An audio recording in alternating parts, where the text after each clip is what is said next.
Hello, astronomers. As I mentioned before, I am out of school today. I think you are working with Ms. Murphy today. She is really awesome. Be nice to her. Thank her for covering. Um, I want to remind you what we're up to today. So, the big picture is I want you to learn how to make a graph that represents a piece of data that will help with this research project that we've been talking about. Um, in addition, as I think I mentioned, my research team is both working on the science but also trying to figure out if we can make materials that help kids understand, so that we're also doing an experiment about the experiment. So before we get going, I'm going to ask you to fill out a survey, because this is how science, when it comes to learning, works, which is to say, we ask you, hey, do you know how to do this thing? And then we teach you how to do the thing. And then we ask you, hey, do you know how to do a thing? And tell us, be honest, okay? But I have to ask you beforehand as well as afterward. So what I'd like you to do right now, or in a moment, I'm going to show you this and then you go. I would like you to go to Schoology, and you should see our Schoology page should look like this, and there should be this item, Project Irma, and I would like you to go into that folder on Project Irma, and then you should see a link to the pre-survey. And I want you to click on this link, you open it up, you're going to answer these questions. The first question says student code, and you're like, what is a student code? Each of you has a particular code. Ms. Murphy has them on a list. Ask her. She will tell you what is your student code. I'll give it to you again later when you do the second one. Okay, go.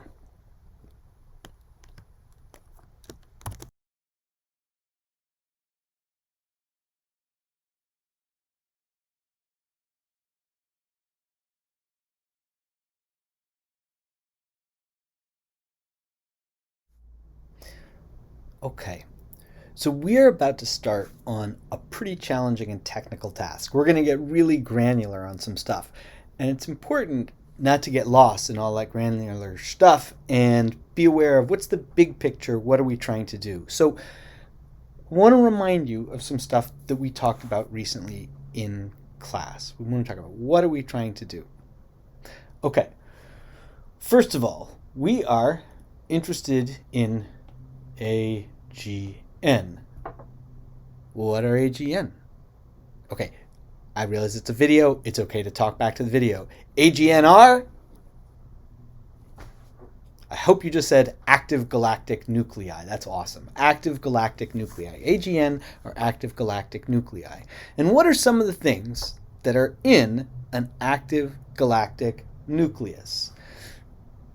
Feel free to shout out some things now, like just things that we would expect to find in an active galactic nucleus. Go.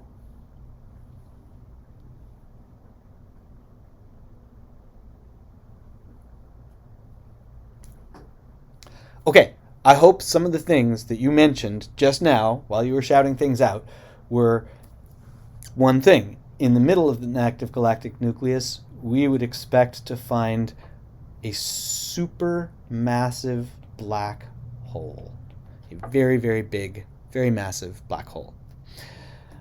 Another thing that I hope came up when you were listing off things that are in an AGN is the accretion disk. This stuff that is around the black hole, this kind of turbulent, thick, messy soup of ridiculously hot gas. And when I say ridiculously hot, I mean like, I'd have to go look this up, but I'm probably not being crazy here. Like 5,000 kelvins, like very, very hot. We talked about this before, hot as in hot enough to vaporize sand. So in here we've got this disk, right? It's like if we were looking from the top, we'd be like, oh, here's the accretion disk, and then, here's the black hole in the middle. And, I should have written this. And so we have this accretion disk. Accretion disk. And then around the outside, we have, I hope this came up when you were shouting out things, the dusty torus.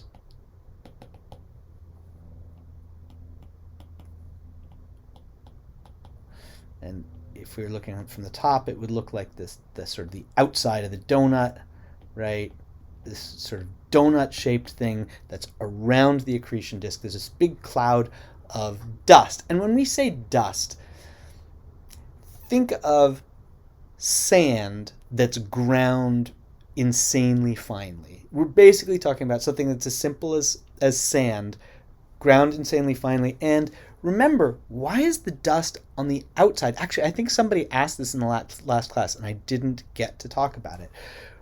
Remember that on the near the accretion disk, it is very hot near the accretion disk. So hot that if you sprinkle dust in there, it will evaporate. What happens when you get to the as we go outward, the temperature gets cooler, comparatively speaking. And we will get to a place where the temperature is cool enough that dust will not evaporate. So it condenses there, just like dew condenses out of water vapor in the air when the temperature goes down. When we get out to where the temperature is low enough, dust starts to condense out of space where it used to be dust vapor. And so the dust builds up in this torus around the outside, not because like it has a purpose or like somebody's taken a whisk broom and moved it all out there. It's just that any dust that was somewhere else evaporated. So we have this dust here. What is it we're trying to find out? Really what we want to know, and I said that I claimed this is really important to astronomers, but I also said I'm not going to explain why. We'll talk about it later. But like, if we could figure this out, if we had like some kind of technique or machinery, so it'd be like, oh yeah, I want to know how big that AGN is. You just could be like, okay, measure, and you'd be like, I know how big. And when I say how big, I mean what is the radius from the middle to the outside? How big is that accretion disk?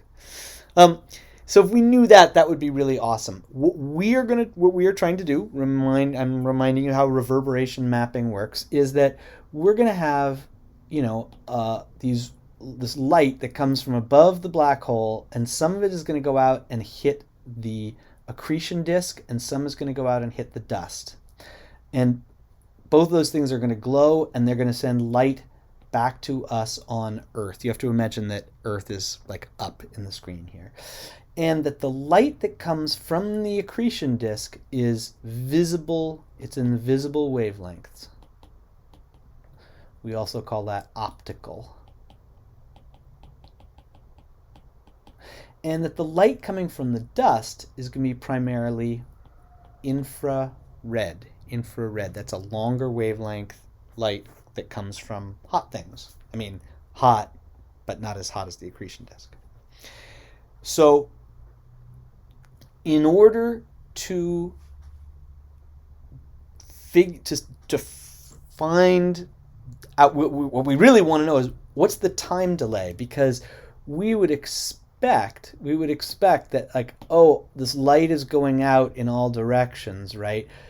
When it gets to the accretion disk, oh, it's gotten to the accretion disk already, that now it can start coming back to Earth, whereas there's other light that's going to the dust. It's still traveling out to the dust. So when the visible light is heading for Earth, the other light is still waiting to get to the dust. And then when it gets to the dust and it starts coming back to Earth, right, it's delayed, it's behind. We want to know how much time is that delay. And if we can do that, we've done some really important science. So what we want is we want to have a graph where we can say like, okay, see that light curve? Okay, see that AGN there? We're going to watch it. We're going to put a telescope on it and be like, oh, how bright is it? How bright is it today? How bright is it the next day? Oh, how bright is it the next day? And we're just going to keep on looking at it with the telescope. And if we see that big change in brightness, we're going to be like, oh, that's really exciting. Now we're going to see if we can find the same change in brightness in another wavelength, so we can compare when that happened. Today, we are going to look at the infrared, and we're going to get that data from an astronomical data archive. Here's where we want to end up, ideally today, but it could be later. So we want to have a light curve, and a light curve will look something like this. So this is a light curve that I made probably a year ago. All right, and here's what I want you to notice about this light curve. We've got a graph, and on the horizontal, the axis here is that looks bad, but you get the idea. It is on the horizontal. It is MJD, which is called modified Julian date. Just think of it as the date, like what day. These are really crazy numbers because astronomers pick some like idealized moment in time to be like, we're going to call that day 0, and then we just count forward so that instead of being like on August 23rd, 2015, this happened, we just have like this number for the day. And then we can also go decimal number. So if it was like, oh, it was on that day at, so, this number here says 57,600. Well, if we mean 57,600 at noon, we would be like 57,600.5, because that's exactly halfway through the day. If it was 6 p.m., we'd be like 57,600.75, because that's 3/4 anyway. We astronomers use MJD. And then on the vertical axis, right here, notice it says W1M Pro. Don't worry too much, but that basically means this one particular infrared channel. The important thing I want you to see is it says MAG. That stands for magnitude, and it means how bright is the thing. And remember I said there were two particular weird things that were very counterintuitive in astronomy. One of them we talked about, hot and cold is not, like hot isn't red, hot is blue, cold is red. The other thing is, in astronomy, and we will talk about the details of this later, things that are bright have low magnitude numbers. So in this graph, notice at the top it says 13. That's something that's, well, in the big scheme of things, it's actually very dim, but on my graph, it's bright. And down at the bottom, we've got, well, this says 16, so this might be like 16.5, right? If you went to a math teacher and was like, hey, here's my graph, and I've got 16.5 at the bottom and 13 at the top, they'd be like, we gotta talk. But in astronomy, that's what we want, because 13 is bright, 16 is less bright. So we are aiming to have a graph that looks like this, and what I want you to notice is that when we look at this graph, this actually has two different channels. So one of them is, this one down here is W1, and this is W2. I may have reversed that. No big concern. Notice what we have here is we've got data. Each one of these little points represents a measurement made by the Wide Field Infrared Survey Explorer, a robotic infrared telescope currently out in space.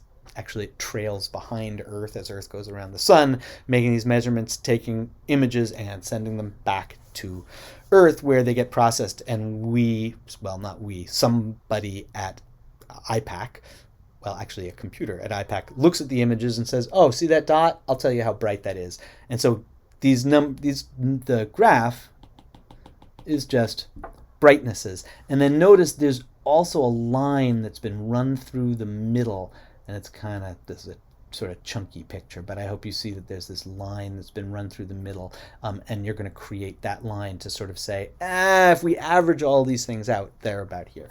So our goal is to make a light curve that looks like this. I don't know about you, but when I look at this light curve, I go, that's not very exciting. And I hope you say the same thing. All astronomy is exciting, right? Data is exciting. What can you say? But not exciting in the sense that this object does not change in brightness, right? It's staying pretty even.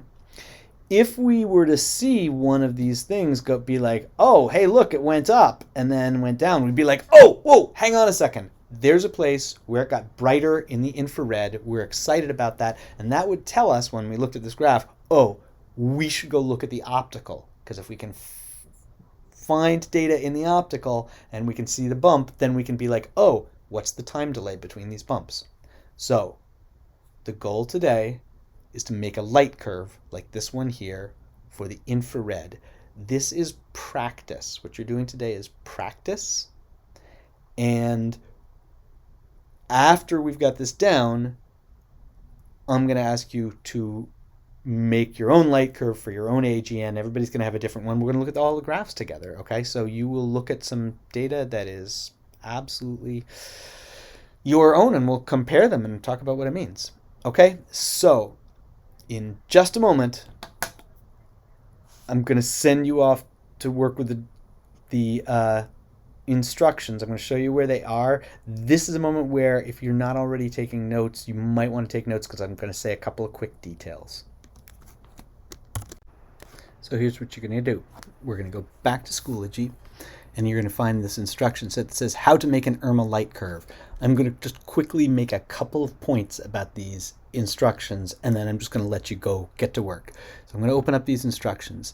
First thing I want to point out is the big picture. There are two things we need to do in order to make a light curve. The first is to go and get the data. So part one, where it says part one, download a source file, this whole thing is basically how to go to a server at NASA and be like, hey NASA, I would like this particular piece of data. And then after that, now we get to down here where it says part two, plotting in TopCat.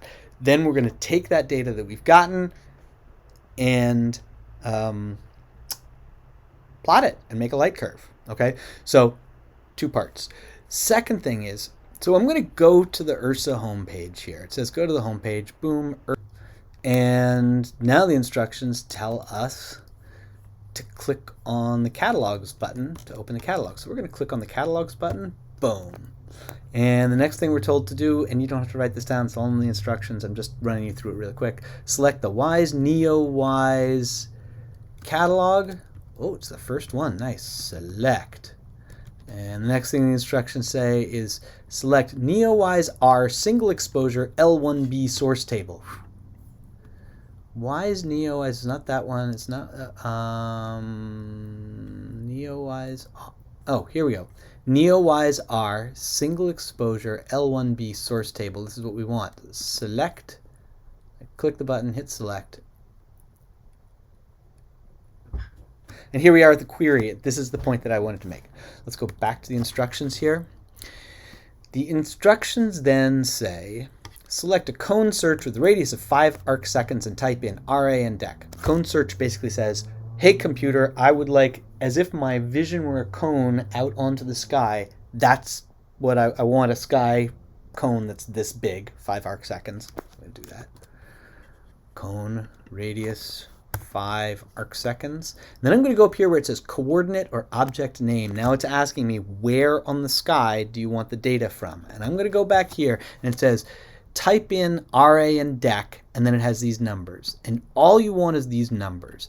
RA and DEC are the astronomer's version of latitude and longitude. It's like a way of dividing up the sky and saying where things are. So for this example, I want you to use this particular RA and DEC. I'm going to copy it, or you can retype it. I'm going to paste it in here, and I'm going to hit Run Query.